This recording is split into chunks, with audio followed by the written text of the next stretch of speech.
తెలంగాణలో ఫిరాయింపుల పర్వం మళ్ళీ జరుగుతోంది.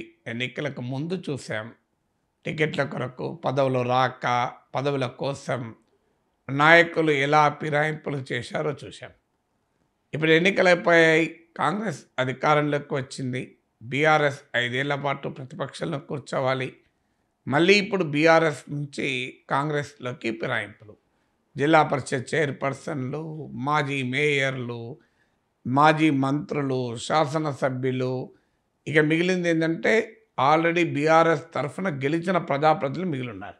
పార్లమెంట్ ఎన్నికల వరకు ఈ ఫిరాయింపులు ఇంకా ఊపందుకుంటాయి. కూడా ఎవరు అధికారంలో ఉన్నప్పుడు వారు ఇతర ప్రతిపక్షాల నుంచి తీసుకోవడం అనేది ఒక ఆనవాయితీ. ఇప్పుడు ఈ ఫిరాయింపులను చూసి బీఆర్ఎస్ ఏమనాలి?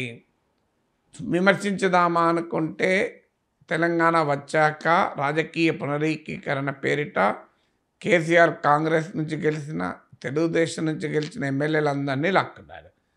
మొదటిసారేమో 63 సీట్లు వచ్చాయి. తన ప్రభుత్వాన్ని కూల్చడానికి కుట్రలు జరుగుతున్నాయనే కారణం చెప్పి ఇతర కాంగ్రెస్ పార్టీ ఎమ్మెల్యేలని, తెలుగుదేశం ఎమ్మెల్యేలు తీసుకున్నారు. ఆ తర్వాత 2019కి వచ్చేవరకు 88 సీట్లు వచ్చాయి. 2018లో 88 సీట్లు వచ్చాక కూడా అదే పని చేశాడు. 100కు పైగా చేరాయి. శాసన మండలిలో కూడా మొత్తం కాంగ్రెస్ సభ్యులు లాగేశారు.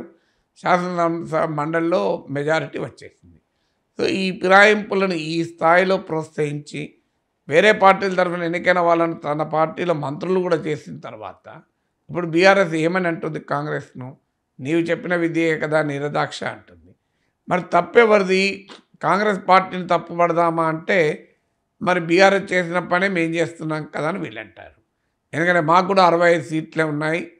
రేపు ఏ పరిస్థితి ఎట్లా వస్తుందో, మా పార్టీలో కూడా ఎవరు తలలు ఎగిరేయకూడదు అంటే ఆల్రెడీ బీఆర్ఎస్ బీజేపీ వాళ్ళు మా ప్రభుత్వం కూలుతుంది అంటున్నారు కదా. మరి మా ప్రభుత్వాన్ని మేము స్థిరంగా నిలబెట్టుకోవాలి అంటే ప్రత్యర్థుల్ని నిర్వీర్యం చేయాలి. అలాగే ఇటీవల అసెంబ్లీ ఎన్నికల్లో హైదరాబాద్, రంగారెడ్డి ఈ ప్రాంతంలో కాంగ్రెస్కు సీట్లు రాలేదు.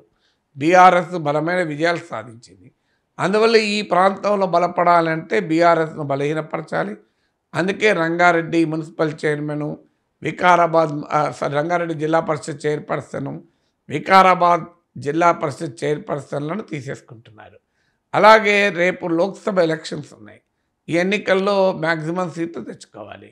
తమకు బలహీనంగా ఉన్న ప్రాంతాలలో ఇతర పార్టీల నేతల్ని తీసుకోవడం ద్వారా ఆ లోక్సభ నియోజకవర్గాల్లో సికింద్రాబాద్ కానీ, చేవెళ్ళ కానీ, మల్కాజ్గిరి కానీ ఈ నియోజకవర్గాల్లో కూడా బలోపేతం చేసుకోవాలి. అందువల్ల పొలిటికల్ అవసరాలు డిమాండ్ చేస్తున్నాయి. ప్రతిపక్షాల నుంచి బెదిరింపులు అవకాశాన్ని ఇస్తున్నాయి. ఇతర పార్టీల వాళ్ళు రావడానికి సిద్ధంగా ఉన్నారు. అందువల్ల వాళ్ళందరినీ పార్టీ తీసేసుకుంటుంది. సో వేరే పార్టీల నుంచి బీఆర్ఎస్లో చేరిన వాళ్ళు మీ అవసరాల కొరకు చేర్చుకున్నారు, ఇప్పుడు మా అవసరాల కొరకు వెళ్తున్నామంటున్నారు. ఇక బీఆర్ఎస్లో మొదటి నుంచి ఉన్నవారు మరి మీరు మమ్మల్ని పక్కకు పెట్టి ఇతర పార్టీల వాళ్ళని తీసుకొచ్చుకోలేదా? అందువల్ల మేము ఇప్పుడు ఎందుకు ఉండాలని వాళ్ళు అంటున్నారు. సవితా ఇంద్రారెడ్డి కాంగ్రెస్ తరఫున గెలిస్తే ఆమెను తీసుకొని మంత్రి చేశారు. తీగల కృష్ణారెడ్డి అక్కడ బీఆర్ఎస్ అభ్యర్థిగా ఓడిపోయారు. సో నేను ఓడిపోతే నా మీద గెలిచిన వ్యక్తిని మీరు క్యాబినెట్లో తీసుకొని నా పైన పెట్టలేదు. ఇప్పుడు నేను అవకాశం వచ్చింది కాంగ్రెస్లో పోతా అని తీగల కృష్ణారెడ్డి కాంగ్రెస్లోకి వెళ్ళాడు.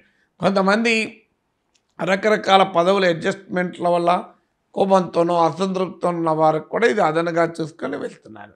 అందువల్ల ఎప్పుడు కూడా అధికారంలో ఉన్న సమయంలో వచ్చే వాళ్ళు వస్తారు, ప్రతిపక్షాల సమయంలో పోయేవారు పోతారు. సో ఇది ఒక రాజకీయాల్లో సహజమైంది. నాయకులను తప్పుపడదామా అంటే మరి పార్టీలు కూడా అలా తయారయ్యాయి కదా సార్, మమ్మల్ని కరివేపాకులాగా వాడుకొని పడేయడం లేదా? మరి మాకు అవకాశం వచ్చినప్పుడు మేము కూడా చూసుకోవాలి కదా నాయకులు అంటున్నారు. పార్టీలు ఏమంటున్నాయి? నాయకుల స్వభావం ఇలా మారిందని పార్టీలు అంటున్నాయి. ప్రజలు మరి తప్పు అంటే ప్రజలు మరి ఫిరాయింపుదాలకు ఓట్లేసి గెలిపిస్తున్నారు.